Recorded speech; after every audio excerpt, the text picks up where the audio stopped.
Muchas gracias, presidente. En realidad, por primera vez voy a hablar en representación de un grupo de senadores de mi bloque.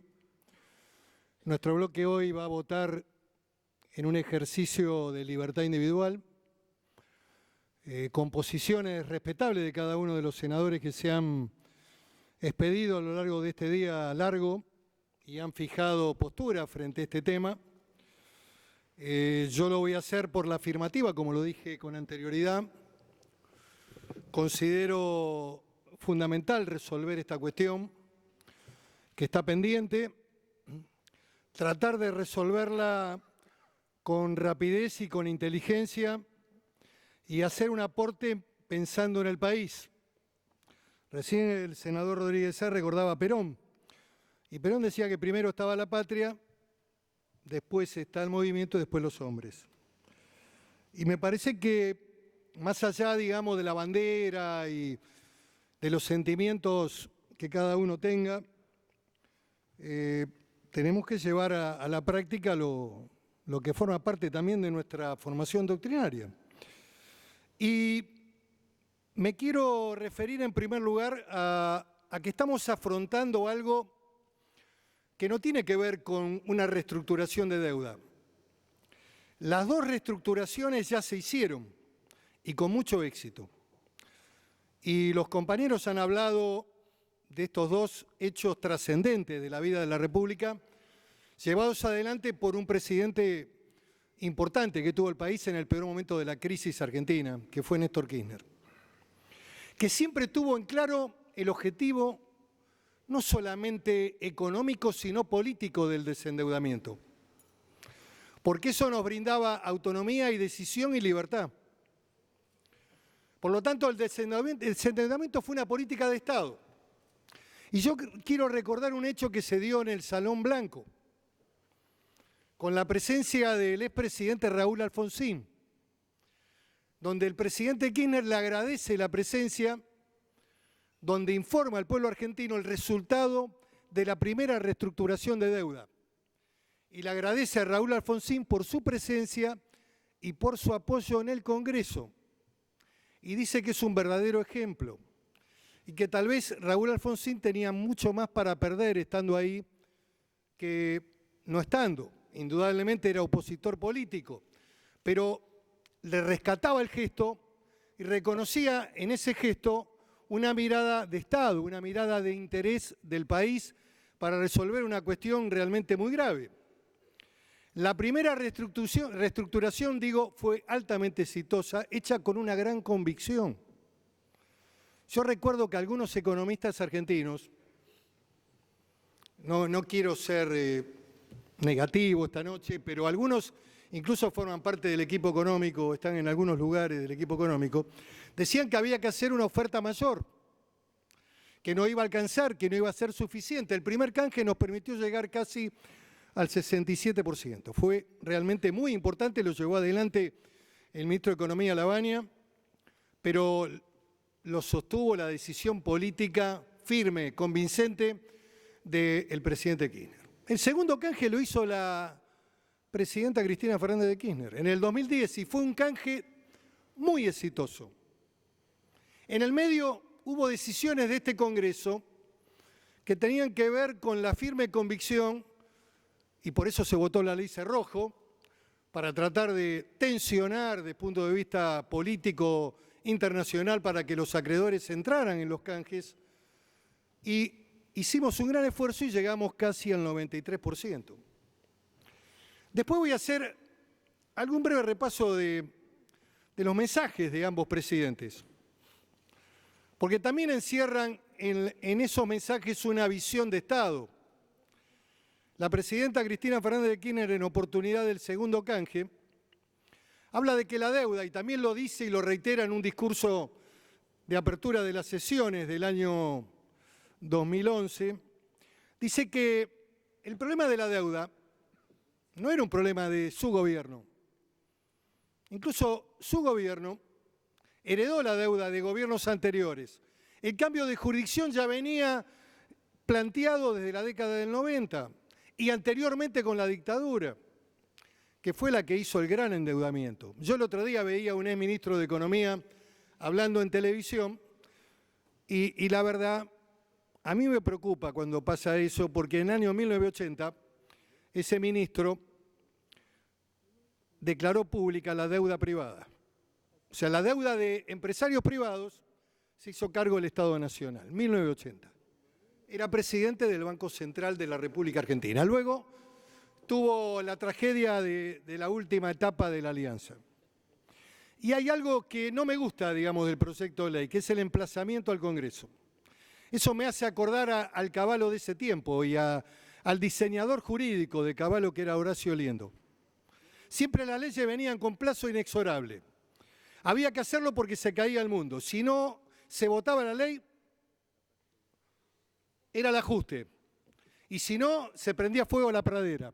Siempre había, frente al Congreso, una acción combinatoria. No me gusta ese modelo. La verdad, estamos entendiendo la problemática. También entendemos que hay un contexto distinto. La última década tuvimos todos los commodities para arriba. Había una etapa de crecimiento, porcentajes importantes tuvo la Argentina de crecimiento. La soja estaba a $600 la tonelada.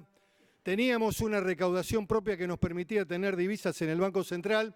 Hoy abordamos una problemática en el mundo más compleja.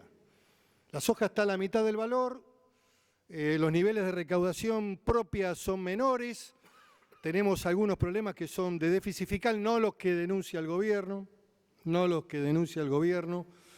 Yo creo que los porcentajes son mucho menores y el cuadro no es tan apocalíptico, pero eso va a ser debate seguramente de otros temas. Lo que quiero decir es que comprendemos el tema.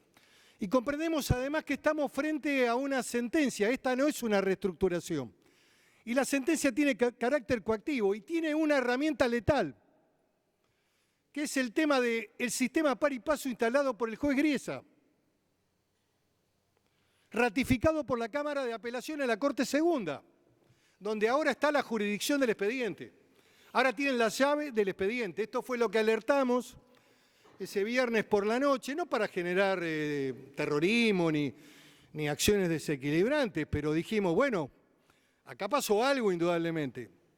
Fíjese que el propio fondo NMIL, el principal acreedor, el más malo, compartimos que es malo, Singer es malo, malísimo. Compartimos que es injusto pagarle los honorarios, es injusto. Compartimos que se le paga de más, que frente a la oferta estándar, que es correcta, porque si uno actualiza los valores, están 1,30, 1,40 y el gobierno está ofreciendo 1,50.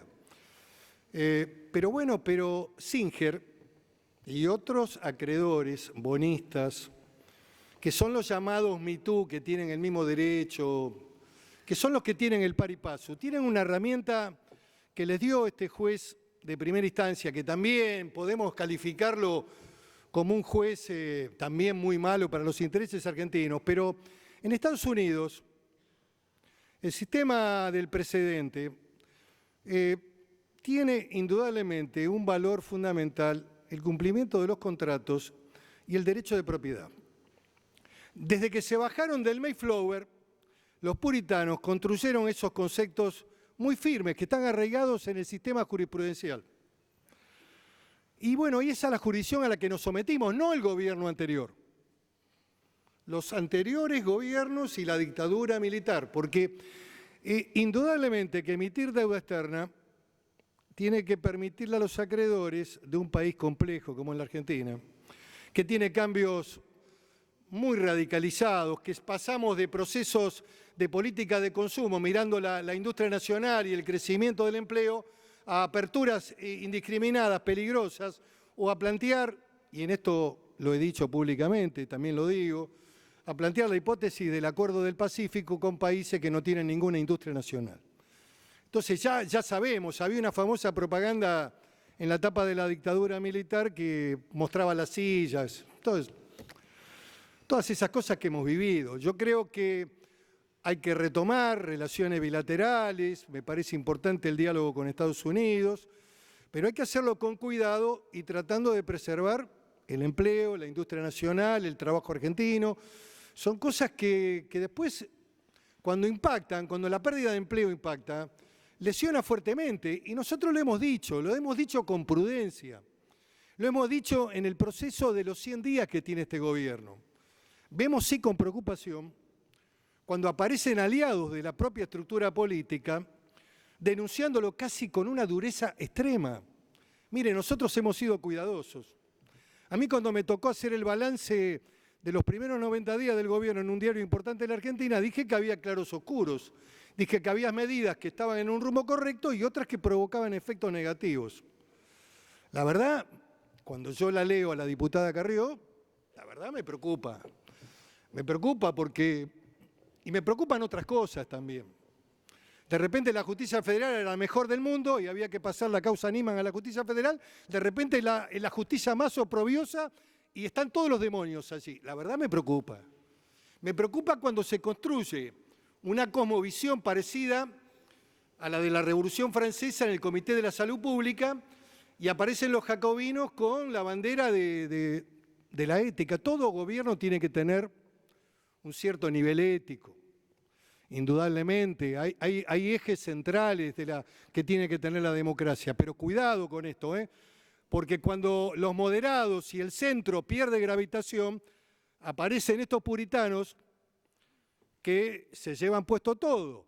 El proceso de la mano pulita en Italia determinó la construcción y el liderazgo de Berlusconi. En la Alemania de la etapa del 30, la crisis del 30, la degradación del sistema político alemán, de la democracia cristiana, del PC, de los partidos tradicionales, determinó el nacimiento del nazismo. Cuidado con lo que está pasando en Latinoamérica, cuidado con lo que pasa en Brasil. Porque hoy hay nuevas formas. Yo no comparto la cuestión de la deuda externa hoy como eje de dominación.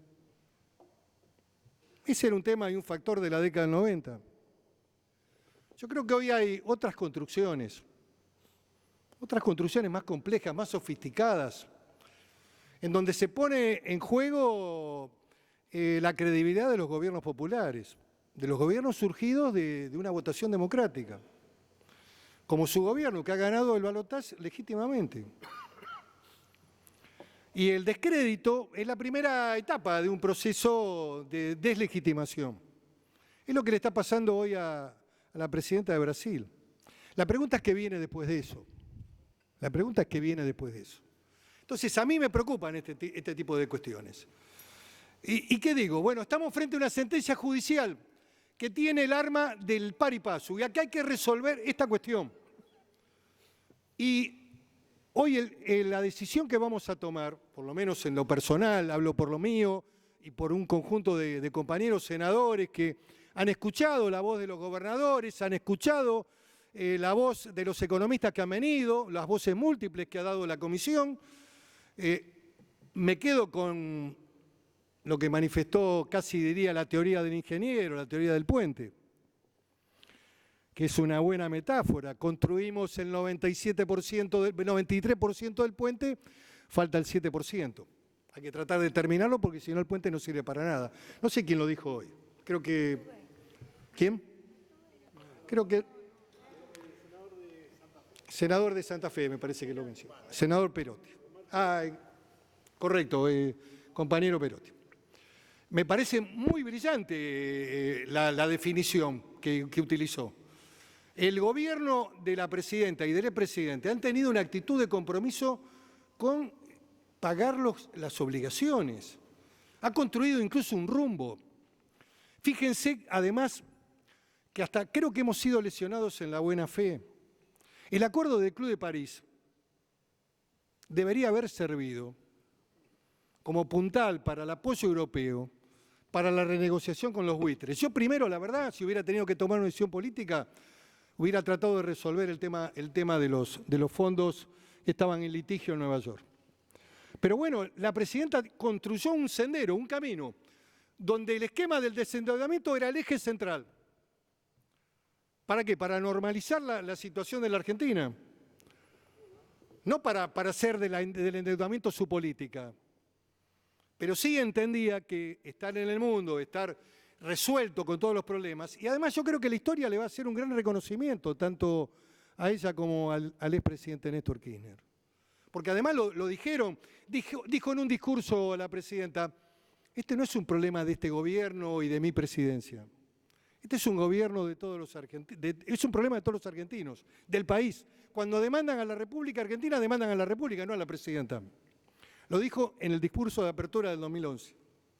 Y también dijo que había que construir una buena oposición, que había que tener un marco de responsabilidad y que no había que atentar pensando en lo peor, porque cuando uno piensa en lo peor, es lo peor para el pueblo argentino. Lo dijo. Si quieren se los leo textualmente. Estoy recordando a grandes síntesis, pero este es el contenido textual de un discurso muy importante que hizo, después de la salida de la reestructuración del 2010. ¿Qué quiero decir? Que aquí hay un tema del que poco se habla, o que muchos no lo hablaron, o que no le dan realmente la importancia que tiene, que lo minimizan incluso. Si usted me pregunta, ¿qué es mejor, arreglar o no arreglar? ¿Cuál es el riesgo más importante que tiene de aumento de la litigiosidad en la Argentina? Yo le digo que si no se arregla, la litigiosidad va a aumentarse de una manera exponencial, con alto riesgo para el país. El problema no es solamente pagarle a estos bonistas malos, malísimos, a esta justicia americana injusta, hagamos el discurso, que quieren ponerle simbología, póngansela. La realidad es que nosotros tenemos que recuperar la capacidad de pago para pagarle a los reestructurados, que ¿saben qué? Están esperando. Y están esperando para ver qué hace este Congreso esta noche. Están esperando porque hace dos trimestres del 2014 que no cobran, desde el 30 de junio del 2014 que no cobran, gente que venía cobrando, y no es que no tuvo voluntad la Argentina, porque la presidenta pensó en una salida que fue la ley de pago soberano, que este Congreso votó, y la construyó como una herramienta política para decir, tengo voluntad de pago, yo quiero pagar. Y puso no solamente Buenos Aires, sino también París, la jurisdicción de Francia, los bancos franceses para poder pagar. Sin embargo, los bonistas acreedores y algunos muchachos que también son argentinos, también que forman parte de los acreedores, porque digámoslo, va a ser difícil identificarlos, pero los que tienen jurisdicción de Nueva York no se van de Nueva York ni de casualidad.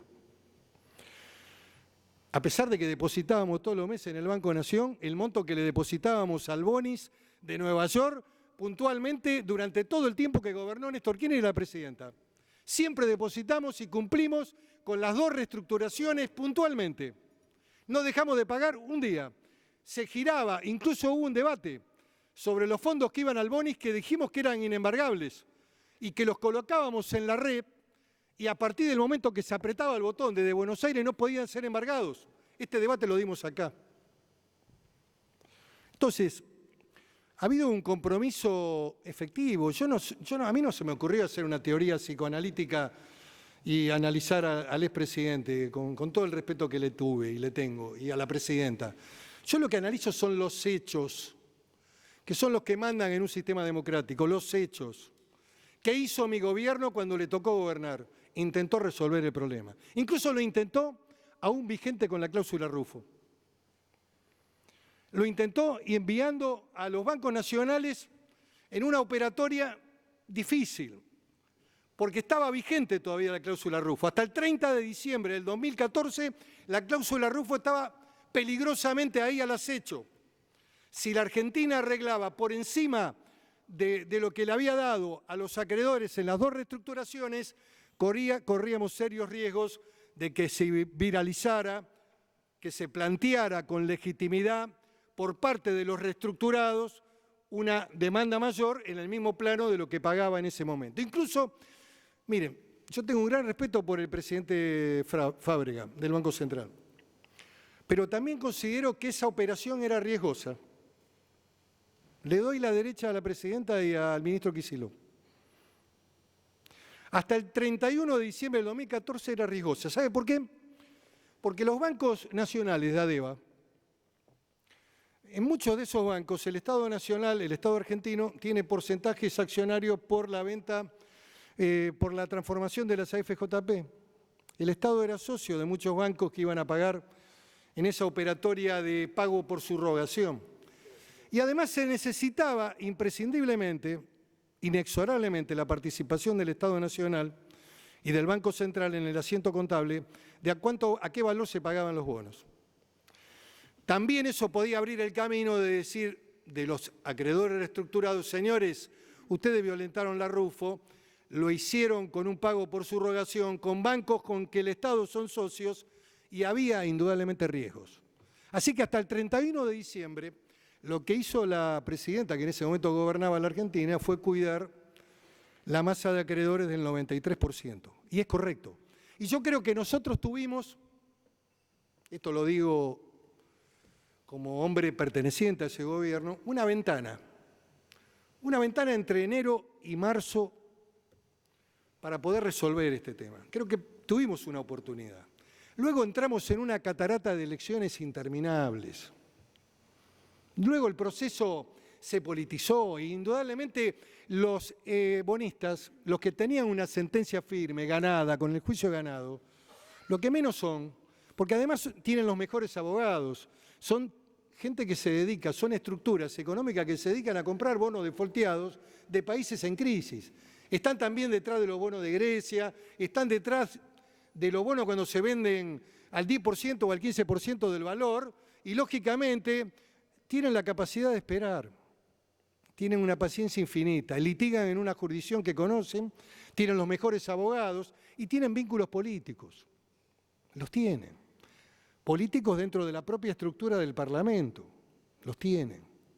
Y además aportan a las campañas, porque no son hipócritas como somos nosotros y como es la política en Latinoamérica. Las campañas se recauda plata, hay aportes transparentes, y el que más recauda tiene más potencialidad electoral. Acá tenemos sistemas que en realidad son los que plantean después serias dificultades para poder acreditar los gastos de la campaña. Entonces, este es un debate que también está pendiente en la Argentina. Yo me quedo con el sistema americano. Que el candidato sale a buscar los aportes que tenga que buscar. Porque este sistema de que se hace campaña con 2 pesos y después se rinde por 10 pesos y se gasta millones, la verdad no se la cree nadie.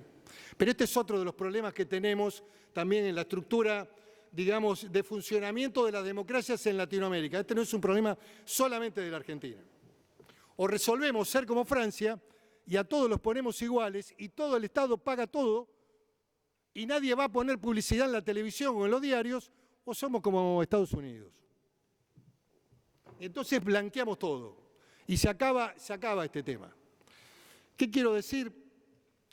Que el tema acá es una autorización al gobierno argentino para que resuelva esta cuestión.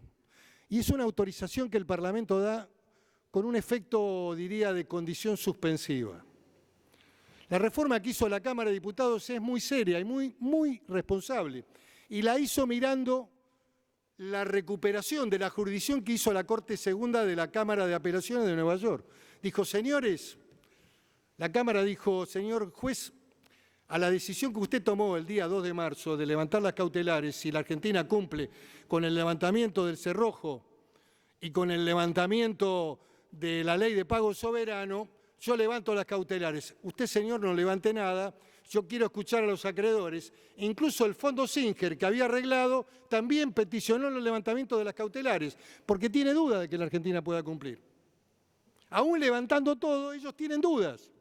Entonces se van y se reafirman. Entonces fueron a pedirle a la Cámara que dijera, señor, espere que tenemos que escucharlos. Y los va a escuchar y el 13, indudablemente, esperemos que los abogados que representan los intereses argentinos hagan lo que tengan que hacer. Y además creo que tenemos hoy una ayuda muy potente que el senador País se refirió, pero que es la presentación que hizo de Estados Unidos, en el marco incluso de la propia visita del presidente de Estados Unidos, de amicus curiae ante la Corte, amigos de la Corte, este viejo tema que tienen los americanos, que la verdad que si lo hubiera hecho con la misma potencia ante la Corte, en su momento tal vez la Corte hubiera tomado el caso, o el procurador hubiera tomado el caso, y hoy estábamos en otro escenario. Pero bueno, las cosas son así.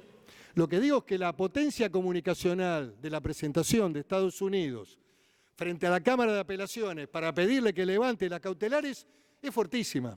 Y declara que es de interés del Estado americano el levantamiento de las medidas cautelares. No es solamente una cuestión de la política interna argentina, sino que tiene un interés el propio Estados Unidos detrás de este tema, porque hace las relaciones y hace una reivindicación incluso del proceso anterior, donde dice que lamentablemente el juez utilizó el paripasu de manera equivocada. De manera equivocada, lo dice la presentación que ha hecho el representante legal de Estados Unidos ante la Corte Segunda. Hay que leerla con mucha atención esa presentación. Y dice que eso afectó las relaciones con el país. También lo dice, lo desliza en los términos de la presentación.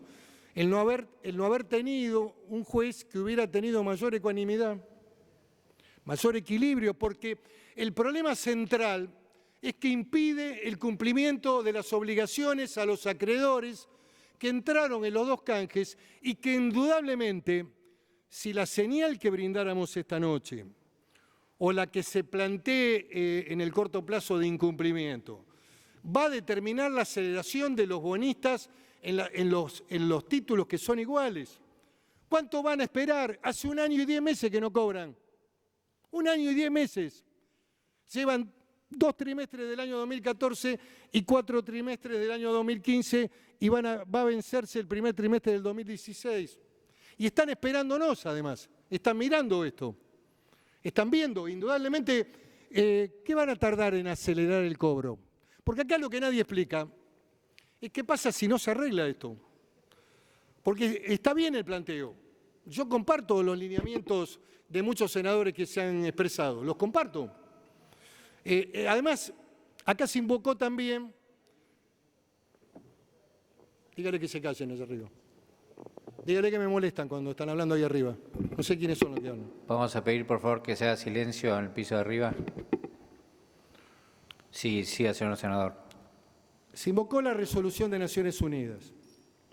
Este es un tema también interesante, hay que traerlo al análisis político. Es una ley de orden público de la Argentina. Pero son lineamientos que tienen que ver con las reestructuraciones de deuda. Tienen que ver no tienen que ver con procesos judiciales ni con sentencia firme. Tienen que ver con que el mundo pueda prepararse en algún momento y de salir del esquema declamativo y poder armar un tribunal supranacional para resolver los problemas de concordato y de salida de quiebras de los países soberanos. Tiene que ver con que no le pase lo que le está pasando a Grecia, que lo aprieta el esquema del Banco Alemán y los obliga a hacer ajustes feroces y salvajes con la gente. Tiene que ver con que tiene que haber proceso de reestructuración de la deuda pública de los países siguiendo los lineamientos del sistema de reestructuración de la deuda privada, que se resuelve por el principio de mayoría. Si entró una mayoría como esta, tan vital, tan intensa, como es la del 93%, el resto debía haber seguido el lineamiento de la reestructuración principal. Pero el mundo no es así y la justicia americana no funciona de esta manera. Y no hay un tribunal internacional y los principios de Naciones Unidas son muy buenos. Habla del trato igualitario, del principio de equidad, de la proporcionalidad, habla de todos esos temas que compartimos, pero no habla de cómo resolvemos una cuestión judicial que tiene sentencia firme, que tiene punitorios presentencia y possentencia y que tiene además, a partir del 1 de marzo, y les incorporo un elemento que nadie dijo tampoco, tiene Astreites, $238.000 por día tiene el Fondo Singer en caso de atraso a partir del 1 de marzo. Porque la obligación ya, el reloj está corriendo. Las multas se están aplicando desde el 1 de marzo. Entonces, bueno, me parece fundamental explicar estos temas. Me parece fundamental también explicar otra cosa que, la verdad, uno cuando ve la televisión, tengo un problema. Cuando llego a mi casa, me pongo a ver a veces la televisión. Mientras como y trato de hablar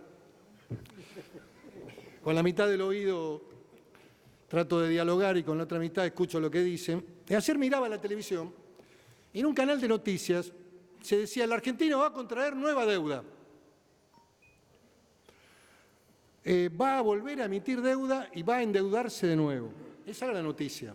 porque el Senado iba a votar este tema. La verdad, están equivocados. La verdad que tienen un problema de información. La verdad que la Auditoría Nacional, la Auditoría General de la Nación, tiene registrada la deuda esta ya en el cierre de cuentas 2014 en 11.533 millones de dólares. La deuda que está en los tribunales de Nueva York, sumado a los acreedores y bonistas italianos y todos aquellos que están dando vuelta por el mundo. 11.532, está registrada la deuda. No es una nueva deuda. Lo que estamos haciendo es emitiendo bonos a 5, a 10 y a 30 años para tratar de encontrar efectivo en el mercado financiero de Estados Unidos, seguramente, de los bancos americanos, para poder ir saldando las obligaciones que tenemos. Esto es otro tema y después me voy a referir brevemente a esta cuestión porque también me preocupa, pero digo, lo que estamos haciendo es resolviendo el tema de la deuda, no estamos aumentando la deuda. Estamos cerrando una cuestión judicial que está asentada como deuda del país. Esto hay que explicarlo, porque si no nadie entiende nada. Este debate es muy complejo. No, es un debate para economistas, para abogados, y del otro lado está el pueblo, que tiene que saber qué es lo que estamos votando acá. Hay que tratar de tener un poco de didáctica, algo que nos permita tener un poquito más de construcción intelectual. Si no, estamos perdidos irreversiblemente. Si no, el debate político es el que uno le dice una cosa, el otro grita, el otro... No sirve esto. Hay un proceso de decadencia, de degradación. Quiero hablar ahora del contexto político institucional y también quiero hacer una reflexión para el gobierno. ¿Cuál es la realidad que tiene la Argentina? Un gobierno elegido con el balotaje legítimamente, que ha ganado las elecciones, un parlamento que fue producto también del resultado electoral el 25 de octubre, donde estableció una mayoría importante en el Senado de la Nación del Partido Justicialista, el Frente para la Victoria, una mayoría dominante, diría. Y una primera minoría importante en la Cámara de Diputados de la Nación. ¿Qué obliga a esto? ¿Qué obliga a esto? ¿Qué es lo que demanda? Demanda políticas de construcción de consensos y de acuerdos.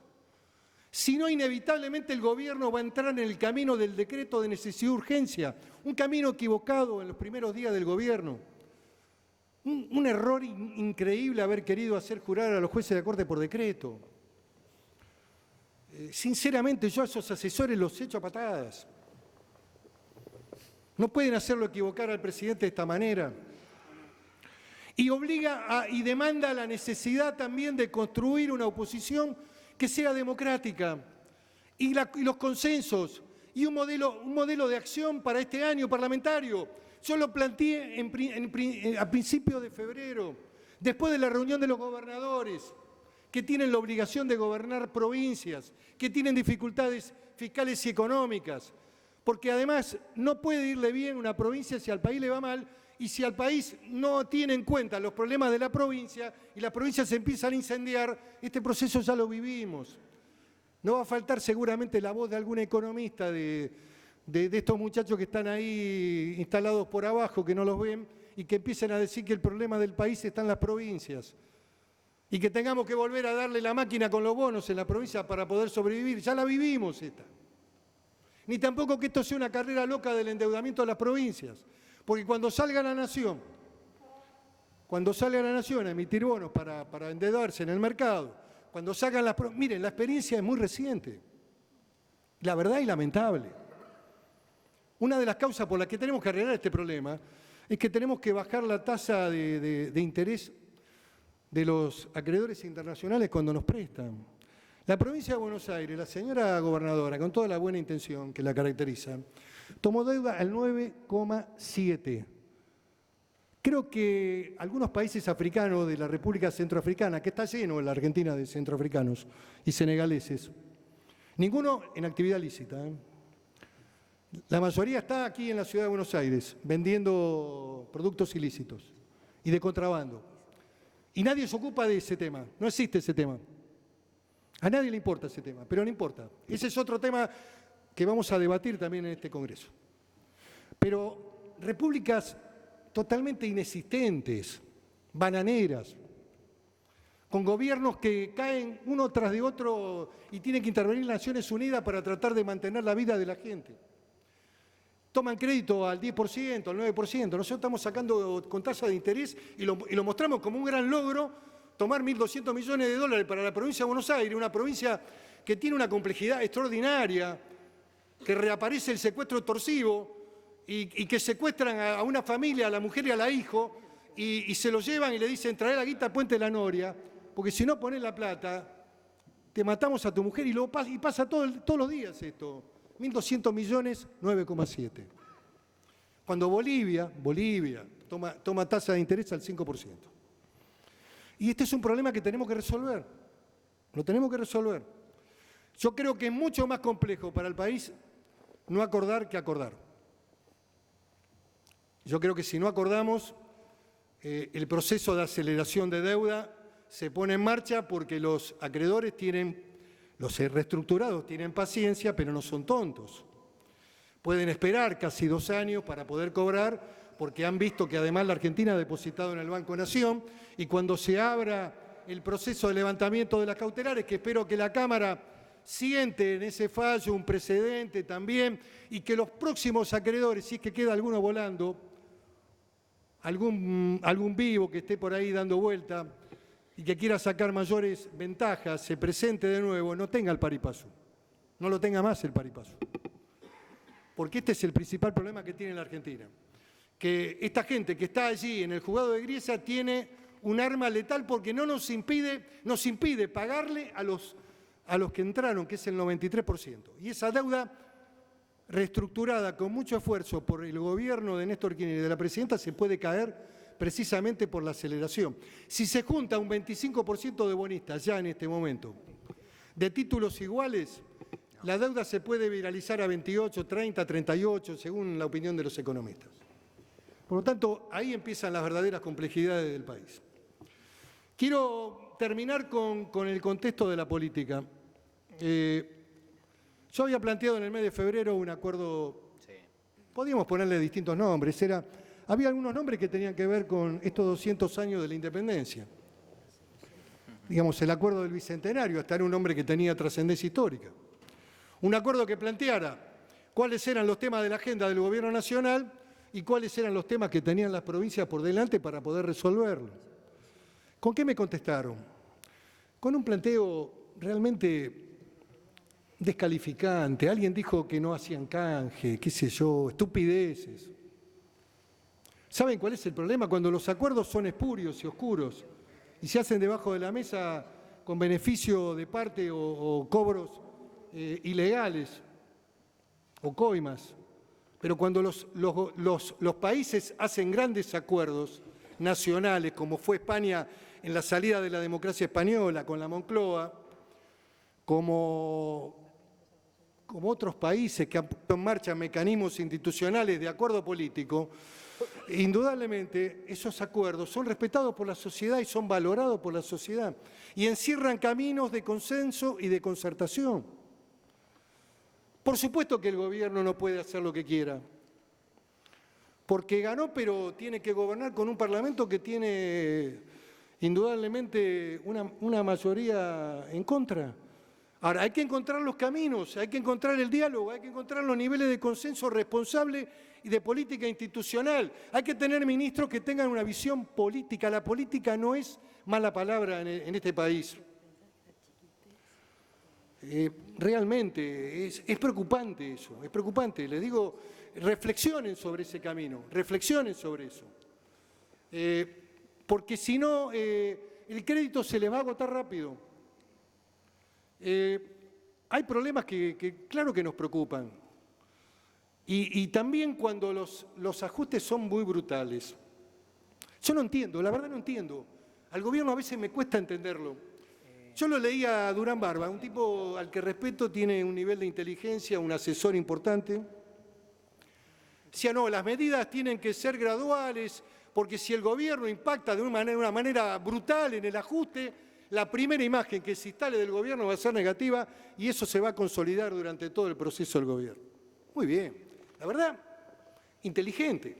De repente aparece Aranguren, que actúa como médico, pero en el fondo es un carnicero que agarra una sierra y un cuchillo y pone un ajuste que está impactando muy fuertemente, porque en salarios de 1.500 pesos, de 15.000 pesos, de un trabajador, una factura de luz de 1.200 pesos, o la factura de gas que va a venir para el mes que viene, o el aumento de 10, 15 pesos el colectivo, un sándwich, ese pobre tipo que el otro día mataron en la calle Florida, pobrecito, que también la televisión lo muestra sin piedad, cómo muere.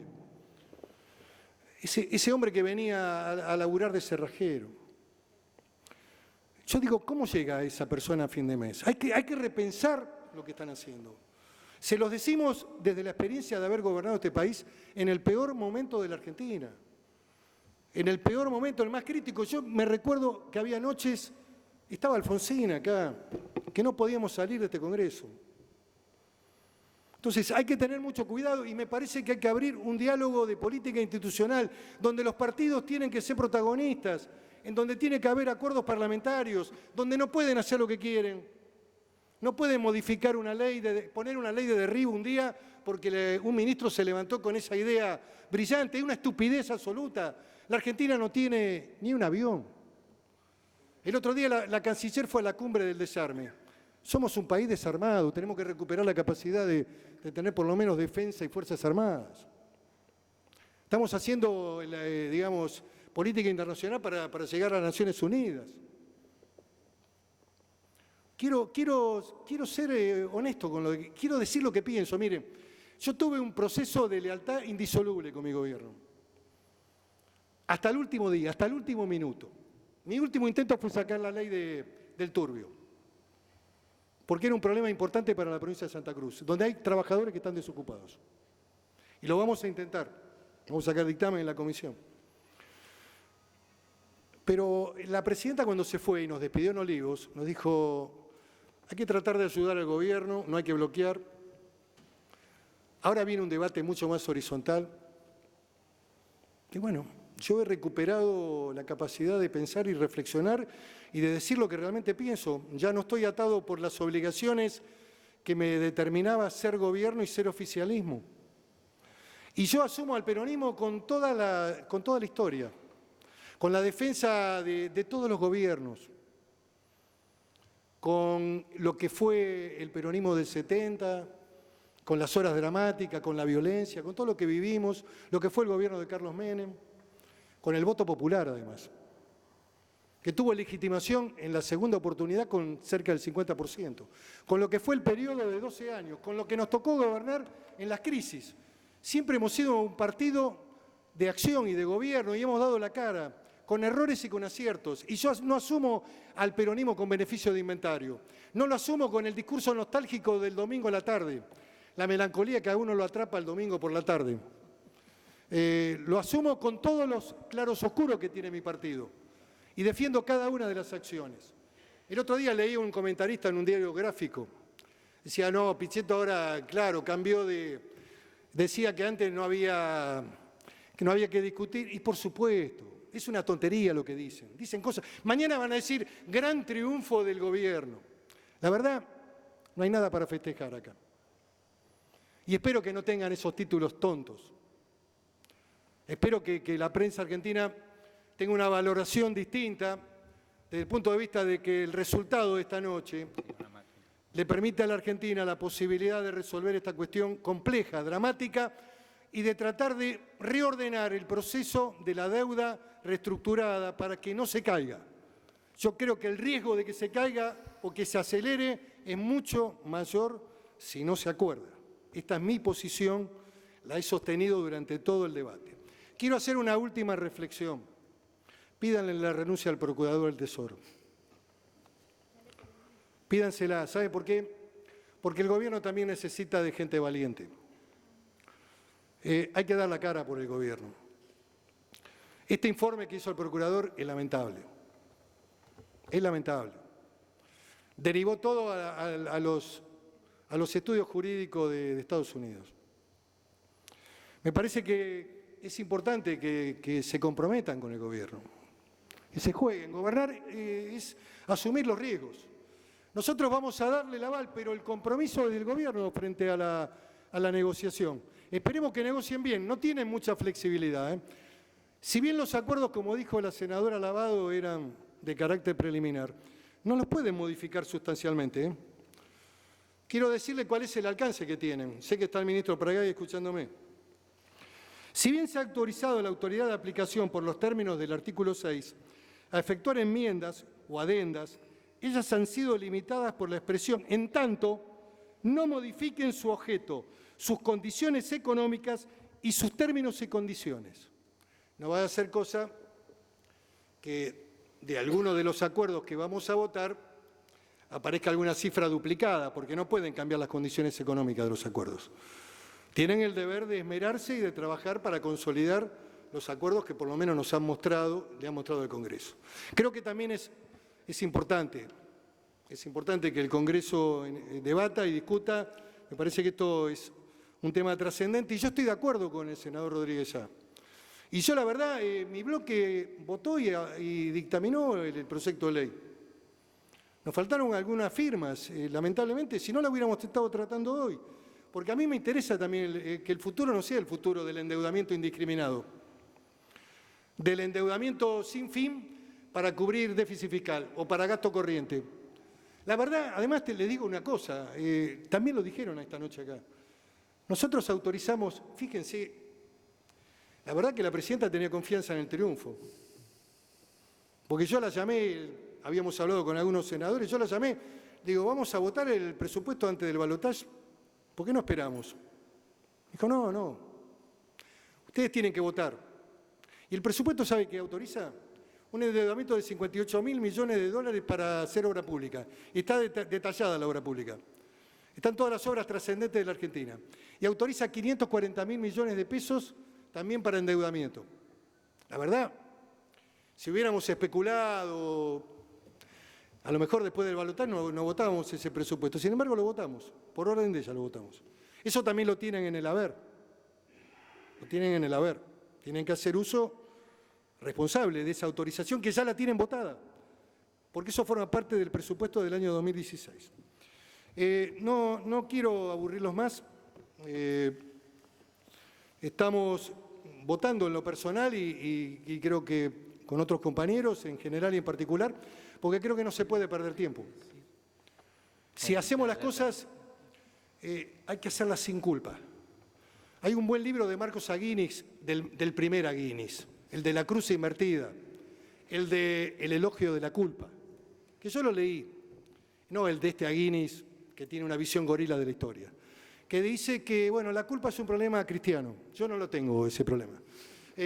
Yo voto con convicciones y creo que este es el mejor camino para la Argentina. Muchas gracias. Gracias, señor senador.